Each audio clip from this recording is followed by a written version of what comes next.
Reshuffling Heat on a Warming Planet. Presented by Science at NASA. The ocean covers more than 70% of the Earth's surface. Reaching as far down as 36,000 feet in some places, the waters of our planet occupy a staggering volume. Enough, it seems, to hide a big mystery.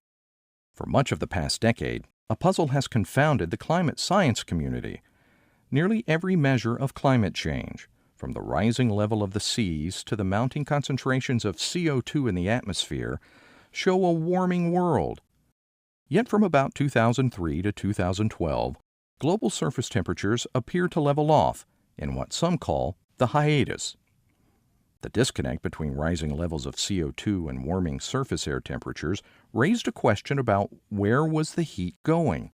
Scientists found a possible explanation. Extra heat was being stored in the oceans.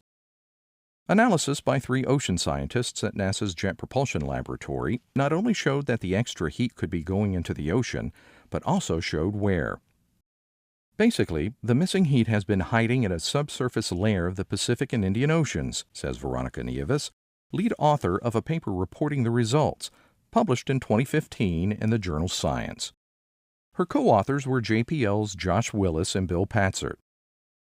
The study included direct measurements of ocean temperatures from the Argo Array, a network of more than 3,500 automated sea probes. These probes dive deeper than a mile, take temperature, salinity, and depth measurements, and then return to the surface with their readings. Josh Willis describes them as the ocean's weather balloons. The warming they found showed up in a layer of water mostly between 100 and 200 meters below the sea surface. Nieves says, "Our analysis does not show any evidence of large amounts of heat below 300 meters. Bill Patzert says the subsurface heating gradually piled up in the western Pacific Ocean, then leaked into the Indian Ocean. This heat may not stay hidden for much longer, however. The temperature structure of the ocean is determined in part by a climactic cycle known as the Pacific Decadal Oscillation, or PDO. During its 20 to 30-year-long phases, the PDO shifts warmer and cooler waters around the Pacific Ocean, affecting how much heat can be absorbed from the atmosphere. Nieves says previous studies suggest a connection between the phases of the PDO and hiatus and acceleration periods.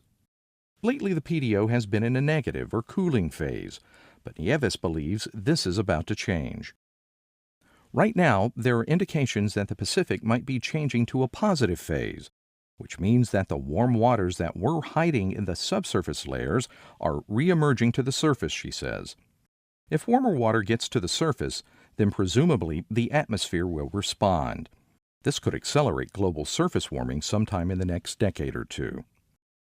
She adds, the planet as a whole has continued to warm steadily through time. Decadal variability is just modulating warming that has been caused by humans. NASA will continue observing the thermal state of the planet, looking at many factors, including surface and atmospheric temperatures, sea surface height, ice, and Earth's radiation budget.